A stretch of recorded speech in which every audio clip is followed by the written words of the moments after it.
Bonjour tout le monde, aujourd'hui nous allons voir les types en TypeScript. Alors, pour appliquer les types en TypeScript, il existe deux façons. On a les types automatiques et les types explicites. Commençons sur les types automatiques.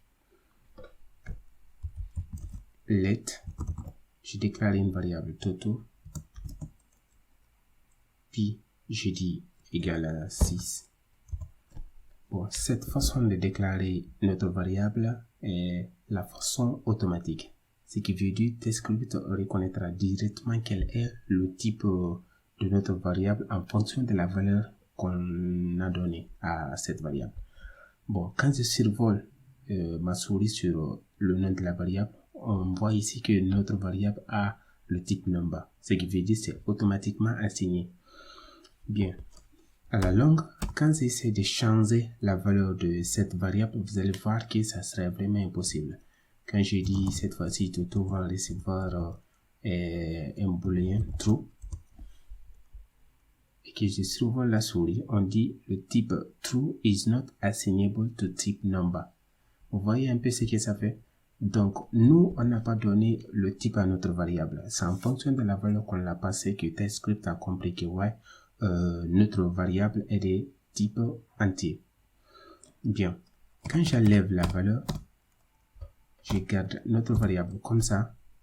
Là, on n'a pas donné une valeur à notre variable. Si aucune valeur est donnée à une variable, TypeScript appliquera le type any à cette variable. Vous voyez, on a ici le type any.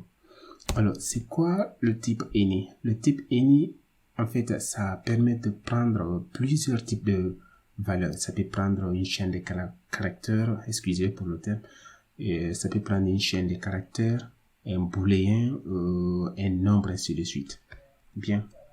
À la longue, quand j'ai dit Toto égale 5, il n'y a pas de souci. Ça devrait marcher.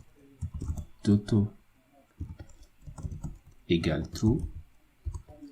Pas de problème. Toto égale hello. Pas de problème. En fait, vu qu'on n'a pas donné une valeur au début à notre variable, c'est que TypeScript appliquera directement le fameux any là, ce qui veut dire qu'elle peut recevoir n'importe quelle autre valeur.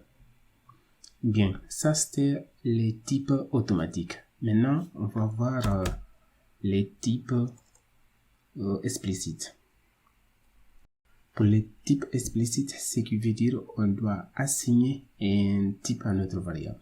On va prendre la même procédure qu'on avait fait ici. Je vais commenter ça d'abord. Bien, je viens ici, j'ai dit let Toto. Je dis Toto, c'est une variable de type string. Là, je peux venir changer la valeur. Je dis ton nom c'est Toto. Mais quand j'essaie de lui passer une autre valeur qui n'est pas une chaîne de caractères, vous allez voir que ça va me générer une erreur. Vous voyez, on dit le type true is not assignable to type string. Tout comme quand j'essaye de lui passer une valeur entière, 5. Ça m'a également généré une erreur. Ce qui veut dire que ici on a déclaré une variable puis on l'a passé un type. Alors, autre possibilité qu'on peut faire, c'est de passer le type et une valeur initiale. Quand j'enlève ça, je peux mettre égal. Je mets ici Toto. Ça marche. On peut même visualiser ça directement dans notre console.